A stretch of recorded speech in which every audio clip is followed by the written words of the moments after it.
Surat cyber crime cell દ્વારા online ગેમિંગના નવા કાયદા હેઠળ 2 આરોપીઓની ધરપકડ કરાઈ, જેમાં સમગ્ર ગુજરાતમાં the promotion and regulation on online gaming act 2025 હેઠળ આ પ્રથમ કેસ નોંધાયો છે। આ કેસમાં મોટા વરાછા વિસ્તારના જિગ્નેશ ખેની અને કેયુર ખેનીની ધરપકડ કરાઈ છે।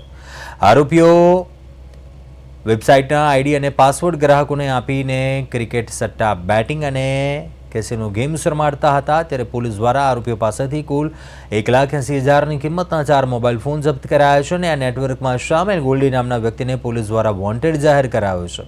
પોલીસે ઓનલાઈન ગેમિંગના આર્થિક નુકસાનની શક્યતા વધુ હોવાથી નાગરિકોને તેનાથી બચવા અને સાવચેત રહેવાની પણ સલાહ આપી છે। જે મુખ્ય આરોપી છે, નાસ્તા ફરતા આરોપી છે, એમની પાસેથી એ લોકો આઈડી મેળવતા હતા અને પછી એ પેનલ પર લોકોને મતલબ જે રમવાવાળા લોકો છે એમને આઈડી આપતા હતા અને રોકડમાં પૈસા લઈને એના તમામ પૈસાના 5% કમિશન પોતે રાખતા હતા અને બીજા હવાલા મારફતે ઉપર મોકલતા હતા।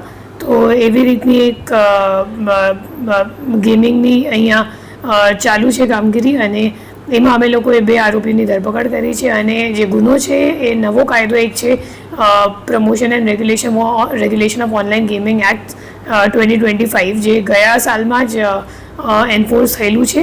તો એના હેઠળ આ કેસ